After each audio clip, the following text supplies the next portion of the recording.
like the other senators did to support Tory. So that's the way that you support, to give Corey some time to rest.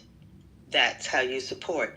And every time you ask Bernie Sanders about Black people, he talks about the fact that he marched with Martin Luther King. He thinks that gives him protection for the rest of his life. I'm so sick of Bernie Sanders.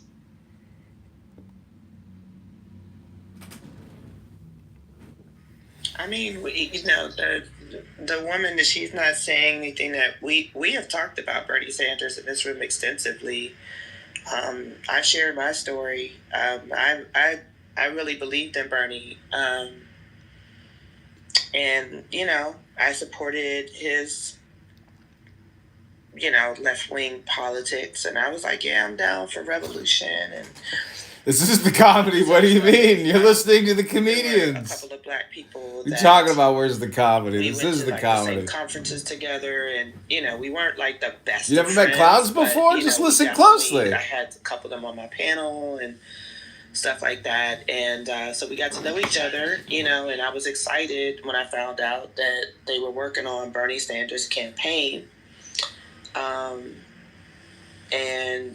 When he ran, my mom had just passed away, and they called me and was like, are you willing to move to Vermont? And I was like, yeah. Now, so I was happy to do it. Like, I was excited. Now they didn't end up. They did call me and ask me that, but then they didn't end up actually bringing me on board. But I was like deeply invested, and well, they kept saying that they would, so that's another thing. But I was deeply invested in the campaign and was like supporting. And then the more and more we talked about strategy, and I was talking to my Black friends that were working on the campaign, and full disclosure, one of them said, and you'll understand the importance of this. One of them said, don't worry about it. Like, we got a plan. We're going to, Black people don't really know Bernie Sanders like that. So, we have a plan to like really introduce him to the Black community because, a lot of his politics Black people talk about, they're aligned with, and so on and so forth. And he had a full HBCU program. No, I'm sorry. The Black man, the strategist, had a full HBCU program. But it's an effective gaslight tool. And so they started, and the plan was to lay out that program and do it. And so the first stop was Morehouse. And y'all can look this up, So first stop was Morehouse, to introduce Bernie Sanders and so on and so forth. And then there was no other school. We've got 14 people live on this YouTube channel. Hit the subscribe button now. This is Republican Comedy. I'm running for the 16th district here in Illinois for Congress. Vote Kitover, Congressman Kitover. Hit the subscribe button now.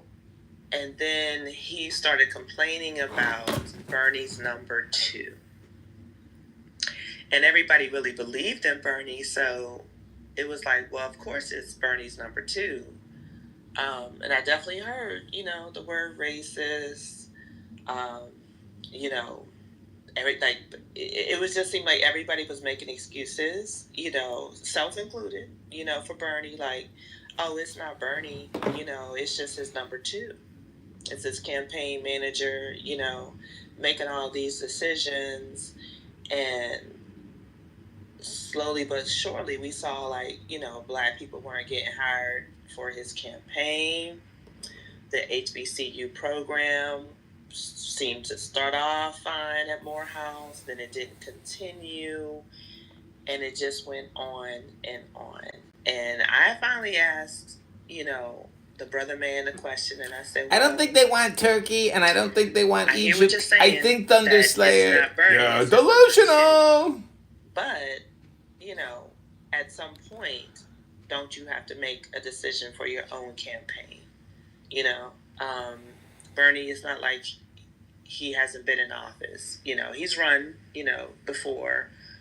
He runs in general, right? Just for re-election in Vermont. And I understand Vermont is not like the rest of the United States. So I just started asking him that question, and we were having that conversation. So that campaign ended with